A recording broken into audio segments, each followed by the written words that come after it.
Hello, my name is Mark Klaisner. I'm so blessed to be the pastor here at First United Methodist Church of Rhinelander, Wisconsin. And I'm going to begin a weekly series of thoughts. Nothing really long, but I want to share with you as something that we can take with us as we go through our midweek, in which we can examine our faith, our relationship with God, and our relationship with one another.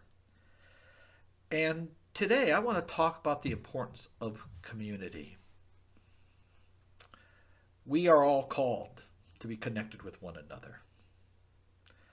And in many ways, that's how God intended for us to interact. Especially now as we come through to the other side, past this pandemic, we are slowly making our way to become community again. I love this passage from the letters of John, for 3 John, chapter 4, verses beginning at verse 7, going to 9. It says, "Dear friends, let us love one another, for love comes from God. Everyone who loves and been born of God knows God, and whoever does not love does not know God. Because God is love. And this is how God showed his love among us, that he sent his only Son into the world that we might live through him." So we learn the importance of God's nature. And that nature is the agape love. The Greek word agape means all-inclusive. There are no strings attached to that love. And God seeks only to bring us together as community, to bring us into a relationship with him in ways that's going to help us to grow and to mature spiritually as well as emotionally.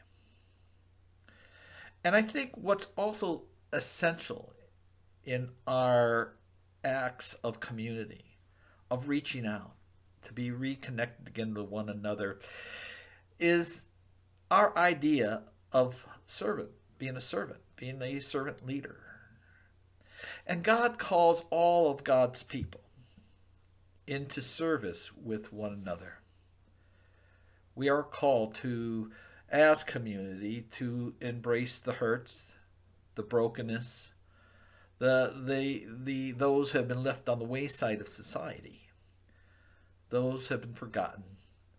We are to be the voice of the voiceless and a friend to the friendless.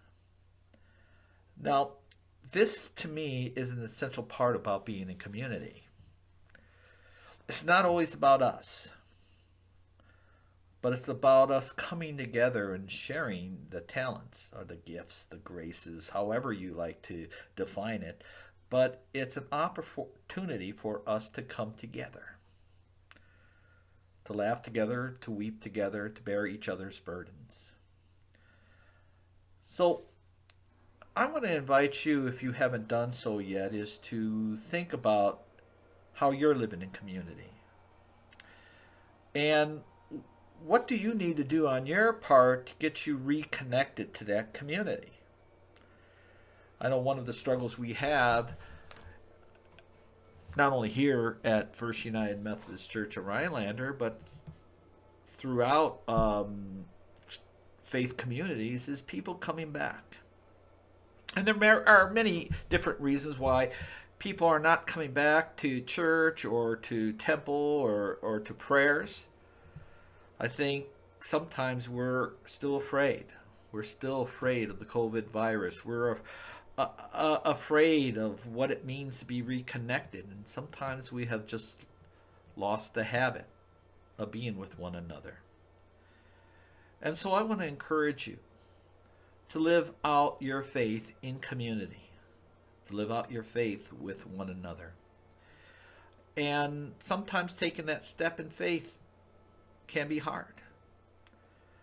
But it makes all the difference in the world, because one of the things and important lessons I have learned in life is the essential part of community and how it interacts with us to help us feel at home.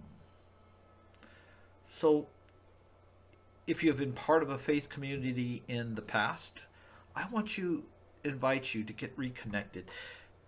If you've never been a part of a church or any religious group, take some time to get connected. If you're struggling with your own faith and your own relationship with God, that's cool. We need to be honest with ourselves, and I believe honest with God, because God wants nothing more than to share in our lives. But I want you to reflect, and I invite you to reflect where God's leading you as you embrace community. Whether it's through a faith community, through a church, synagogue, mosque, or if it's an outside organization. Take that step. Take that step to be in community, because when you do that, not only do you change the lives of others, but you change your own life. You're going to discover that you're no longer going to be isolated. That, again, you have a group of people, a group of friends, though as imperfect as they are and as imperfect as we are, we come together, as the theologian Henry Nouwen said, we come to be wounded healers. And in terms of how I define the church, that's what the church is about. It's very easy to look at being part of the church, and some of us have grown up in the church, and we have seen the hypocrisy. I agree, I get it. But there is also something more important about the church, or about a faith community, is that you're sharing in that journey together. It helps us to look at one another through the eyes of God, through the eyes of compassion, mercy. It teaches us that we're never alone, and that there is a power greater than our own selves, a power greater than our own ego, that can restore us to wholeness again. So please take some time and reflect. And maybe take that step of faith of getting reconnected with your church or with your place of faith, and become involved. And you don't have to, again, jump in and feel and believe that, oh my gosh, I got to be a chairperson of a committee or run a soup kitchen. But what it does mean is that you reach out beyond yourself, and you seek to be the eyes, hands, and feet of God in our world. And in doing so, you recognize that you can do more together than you can ever do alone. So God's richest blessings to you.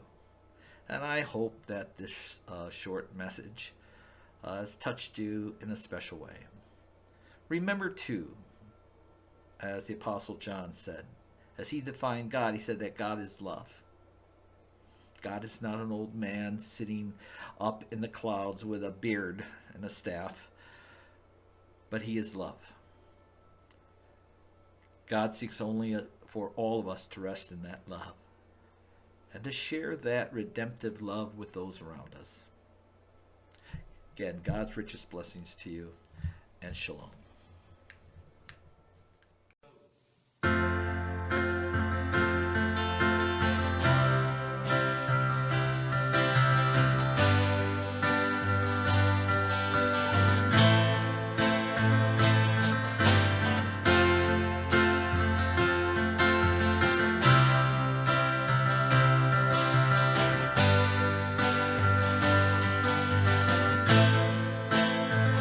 You are here.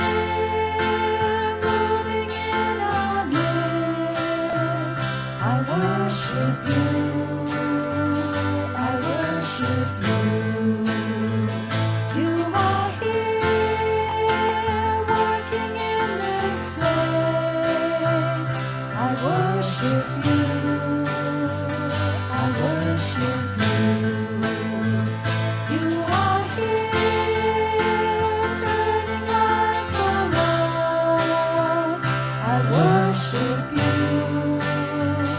I worship you. You are here working miracles. I worship you. I worship you. Waymaker, miracle worker, promise keeper, light in the darkness, my God, that is who you are. Waymaker, miracle worker, promise keeper, light in the darkness, my God, that is who you are. You are here, touching every heart. I worship you.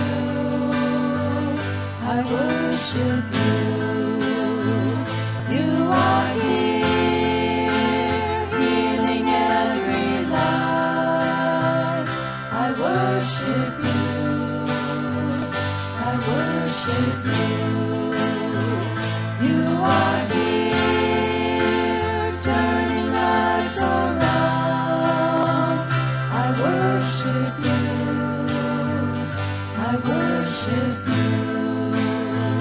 You are here, mending every heart. I worship you. I worship you. Waymaker, miracle worker, promise keeper, light in the darkness, my God, that is who you are. Waymaker, miracle worker, promise keeper, light in the darkness, my God, that is who you are.